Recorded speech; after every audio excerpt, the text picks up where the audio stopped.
montage. Hello, bienvenue dans ce nouveau vlog. Normalement, si vous me voyez, ça veut dire que j'ai réussi à poster le premier vlog. Je suis en train de galérer, j'ai pas fini le montage. Enfin si, j'ai fini le montage, mais j'arrive pas à apporter la vidéo. Donc bref, je suis obligée de... Il fait froid, il fait chaud pardon. Je vous avais baissé la fenêtre mais il fait chaud. Ouais, du coup je galère. Mais bon, c'est pas ce dont je voulais vous parler à la base. C'est pour ne pas oublier. Alors en fait, j'ai été au McDo parce que je voulais attendre. Je voulais pas rentrer chez moi pour repartir chercher mon fils à la crèche. Donc je suis allée au McDo qui est juste à côté de la crèche pour y aller. Voilà, donc là j'y vais. Et quand je suis allée, il y avait une bande de garçons, de jeunes garçons assis à une table. Et je me suis dit, je vais leur demander si ça les intéresserait. En tout cas, enfin, je voulais savoir s'ils étaient intéressés par le fait qu'on intervienne dans leurs écoles pour parler d'ambition, de vie professionnelle, de projets professionnels, etc. Parce qu'en fait, il y a un peu plus d'un an maintenant, ça fait déjà un peu plus d'un an, ça passe vite, j'ai créé un podcast qui s'appelle Hors Normes, que je vais du coup héberger sur YouTube. Je vais le poster sur cette chaîne-là pour parler d'ambition, mais on va dire d'une autre manière, c'est-à-dire de l'ambition, mais du point de vue des personnes, on va dire, venant de familles moyennes, voire modestes, etc. Les gens sont chauds, hein. Voire modestes. Donc des personnes qui à la base n'étaient pas destinées à devenir cadres, à réussir dans leur vie professionnelle, etc. Mais qui ont réussi. Et je parle de ces personnes-là parce qu'en fait, souvent le modèle de réussite qu'on a, c'est des gens, soit des gens qui avaient, on va dire, toutes les... Comment dire ? Tout ce qu'il faut, enfin je ne sais pas le nom, mais tout ce qu'il faut pour pouvoir réussir. Finalement, ils avaient toutes les circonstances favorables pour pouvoir réussir, où ils avaient le réseau, où ils avaient un capital social, économique ou autre pour pouvoir réussir. Donc ces gens-là, on en parle souvent, hein. Oui, un tel est devenu chef d'entreprise, un tel a créé sa boîte, etc. Oui, mais ces personnes-là ne partaient pas de zéro. Voilà. Donc on parle souvent de ces personnes-là. On va aussi parler de quelques personnes, parce que ça n'arrive pas souvent, qui elles étaient vraiment pauvres, elles sont vraiment parties de rien du tout, et qui ont créé des trucs de ouf, qui ont réussi à s'en sortir d'une manière extraordinaire, etc. Donc c'est un peu tout ou rien, c'est un peu tout ou rien. Mais en fait, il y a des gens de tous les jours, des gens qui partent de circonstances pas forcément simples, etc. Mais qui réussissent justement à aller un peu plus loin que ce qu'ils ont connu, ce que leurs parents ont connu, ce que leurs frères et sœurs ont connu. Donc bref, je parle de ces personnes-là. Donc c'est pour ça le podcast. Et donc je leur demandais, est-ce que voilà... vous, ça vous intéresse, ces sujets-là et tout ça? Parce que c'est vrai que moi, j'ai fait mon truc de mon côté. Pour moi, c'est une cause noble et c'est important. Mais peut-être que les jeunes, en fait, ils s'en fichent. Parce que c'est en premier lieu pour les jeunes, en fait. Peut-être qu'ils s'en fichent, en fait. Et parce qu'en fait, j'ai dit en fait, ça m'énerve. Bon, en tout cas, l'idée derrière le podcast, c'est de pouvoir intervenir dans des écoles pour organiser des tables rondes, des débats, des discussions autour de ce sujet. Voilà.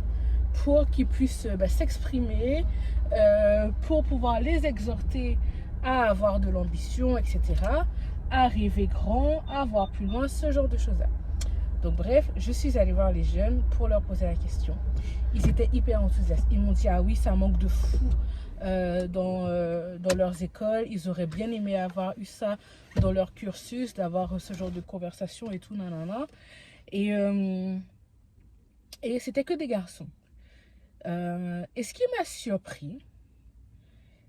surpris, c'est la réaction du seul garçon noir qu'il y avait à table.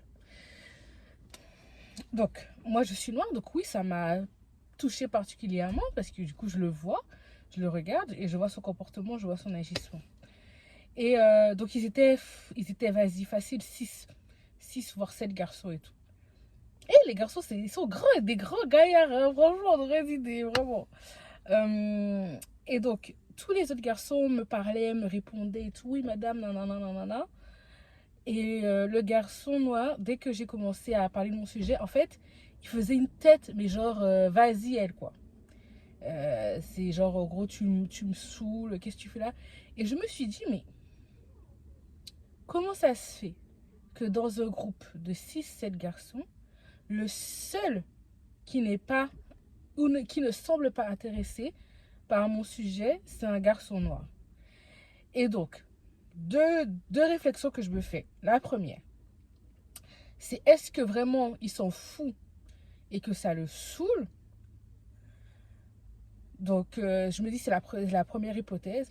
La deuxième hypothèse, et comme je veux croire au meilleur, je vais croire à ça.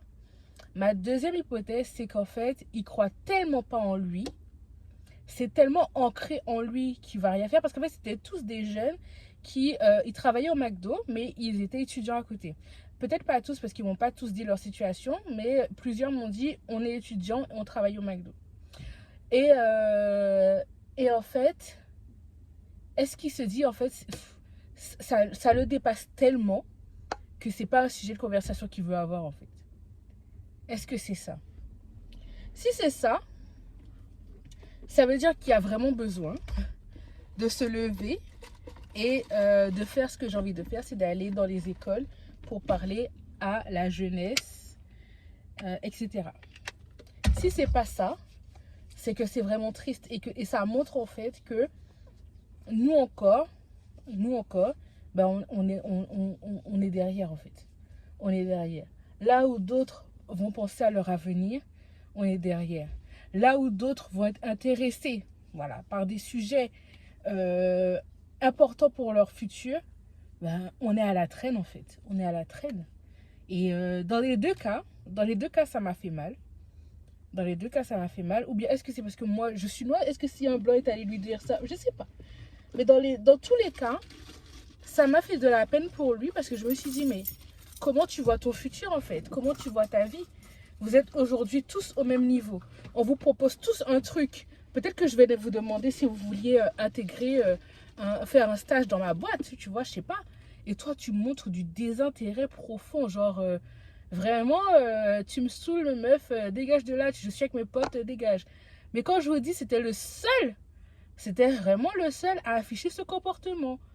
Donc, écoute. Mais en tout cas, ça m'a encouragée. Parce que vraiment, dès que je leur ai dit le sujet, ils étaient grave enthousiastes. Ça m'a encouragée et je vais faire, en fait, je vais continuer à travailler sur mon projet. Et en espérant que d'ici septembre, je sois bookée dans des écoles. Voilà, parce que là, ça va être l'été et tout. Mais d'ici septembre, voilà, on y croit.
j'espère que vous allez bien. Donc aujourd'hui on est mercredi. J'ai déposé mon bébé à la crèche. Euh, je vais travailler. Mais qu'est-ce que je voulais vous dire? Oui, hier, du coup mardi soir, je suis allée à la danse pour la première fois. Donc c'était de la Begin. Je suis trop contente d'avoir sauté le pas. En fait, il faut savoir qu'en fait, moi il y a plein de choses que j'ai toujours voulu faire dans ma vie. Mais j'ai jamais osé. Il y a plein de choses que j'ai jamais osé faire parce que j'avais peur. Peur de quoi? Peur du regard des gens, peur d'être ridicule, peur de ne pas réussir, etc. Et notamment la danse, il faut savoir qu'en fait j'ai grandi dans un milieu finalement où on danse beaucoup parce que ma maman était présidente d'une association de danse pendant des années. Mes deux grandes sœurs ont dansé dans ce groupe-là durant des années. J'ai assisté aux répétitions, j'ai regardé les prestations, etc. Mais moi, je n'ai jamais dansé. Je crois une seule fois, j'ai osé et c'était pour une toute petite danse. Voilà, il n'y avait pas grand monde, il y avait juste quelques enfants de notre quartier et tout ça. Mais sinon, voilà, j'ai jamais osé parce que, enfin, en fait, j'ai jamais eu confiance en moi. C'est ça en fait, j'ai eu confiance en moi et du coup j'ai jamais osé faire plein de choses et notamment des choses qui n'étaient pas en rapport avec entre guillemets mon intellect. Pas que je sois genre super intelligente, etc. Mais en tout cas tout ce qui est manuel, tout ce qui est expression euh, corporelle, etc. Donc par exemple prendre la parole au public, danser, chanter et tout, c'est des choses que j'aime faire mais que j'ai du mal à faire parce que je suis emprisonnée par la peur. Mais j'ai décidé que cette année ça s'arrête. Donc depuis mon accouchement environ, je cherchais un cours de danse auquel je pourrais aller qui me correspondrait. Au début, j'avais opté pour du zouk en solo que j'avais trouvé pas loin de chez moi. Je trouve que c'est un super concept, mais finalement, voilà, finalement non. Et quand j'ai vu qu'il y a une fille qui faisait en fait de la biguine, donc des danses traditionnelles antillaises, dont la biguine, elle fait la mazurka aussi, je pense qu'elle fait du gros cas, je sais plus. En tout cas, danse traditionnelle antillaise, je me suis dit en fait c'est parfait parce que je trouve que la biguine, par exemple, ça travaille plusieurs choses. Ça travaille la prestance, la grâce, la féminité, etc. Du coup, j'ai décidé d'opter pour ça. Et j'ai pris ma place il y a hyper longtemps, mais à chaque fois, ben, c'est tous les mardis. À chaque fois, il y avait un truc qui m'empêchait d'y aller. Soit mon fils était malade, soit c'était trop tard, soit c'était les vacances. Et hier, j'ai failli ne pas y aller parce que je suis sortie tôt, enfin sortie tôt du travail, je suis sortie à l'heure du travail en fait. Voilà, je suis sortie à l'heure du travail pour pouvoir rentrer chez moi, prendre ma voiture et repartir. Mais il y avait des problèmes de métro, hein, voilà, il y a des problèmes de métro. J'étais bloquée dans le métro pendant 20 à 30 minutes je crois.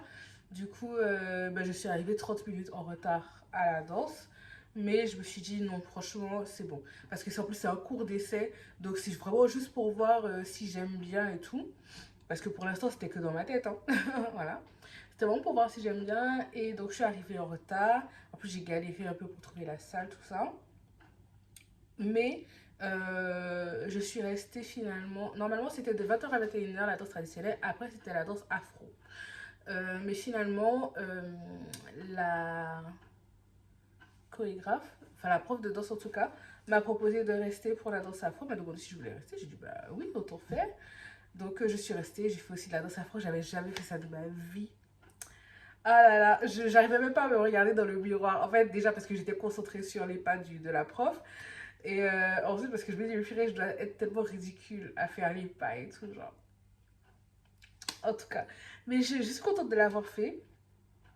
L'idée, c'est de faire plein de choses comme ça, en fait. De faire ce que j'ai envie de faire, ce que j'ai jamais osé faire pour sortir, en fait, de mes limitations personnelles que personne d'autre ne m'a fixées à part moi-même. Voilà. Donc, ouais, trop bien. Ce matin, j'ai fait mon shampoing. Mes cheveux étaient... franchement, mes cheveux étaient dégueulasses. J'ai fait mon shampoing, donc là, je suis trop contente. Là, je vais manger un petit truc. Et oui, je voulais vous dire un autre truc. J'ai acheté 3 trucs sur H&M. Bon, il y a un colis que j'avais déjà reçu il y a quelques jours. C'est dans ma chambre. Honnêtement, je vais pas monter, redescendre pour vous montrer. Si je fais un outfit of the day avec, vous l'aurez. Mais j'ai commandé 2 chemises.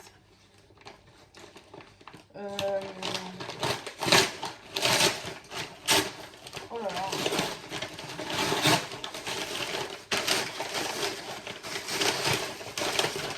J'ai commandé 2 chemises un peu oversize. Alors, il y en a une en double XL et il y en a une en 3XL. Moi, je voulais les deux en 3XL, mais il n'y avait plus. Il n'y avait plus. Et comme c'est une chemise qui est souvent en rupture de stock, je me suis dit, je prends ce qui est disponible. On va voir comment ça me va.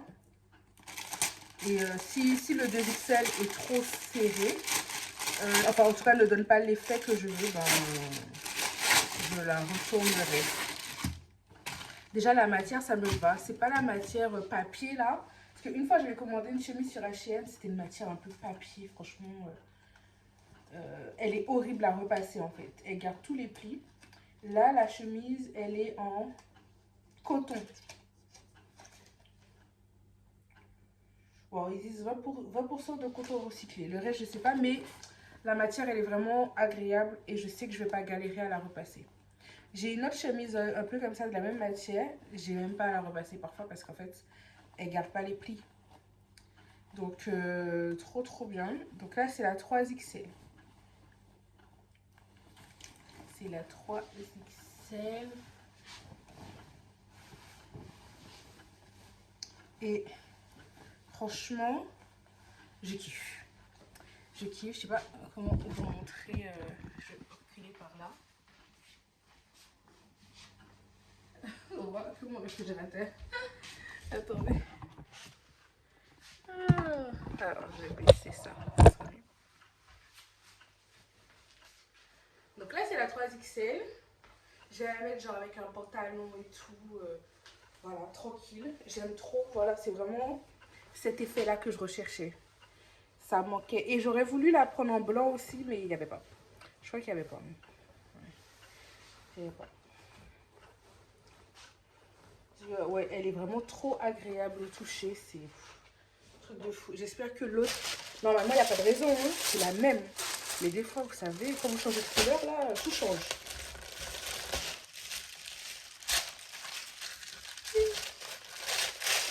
Donc, l'autre va être un peu plus serré, mais je pense que ça ira quand même.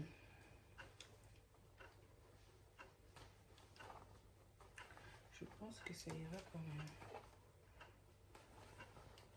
J'aime trop la matière. J'aime trop la... En fait, vraiment... En fait, la chemise, elle est jamais disponible. J'avais mis une alerte sur H&M pour qu'ils m'envoient une notification quoi, quand elle serait à nouveau en stock.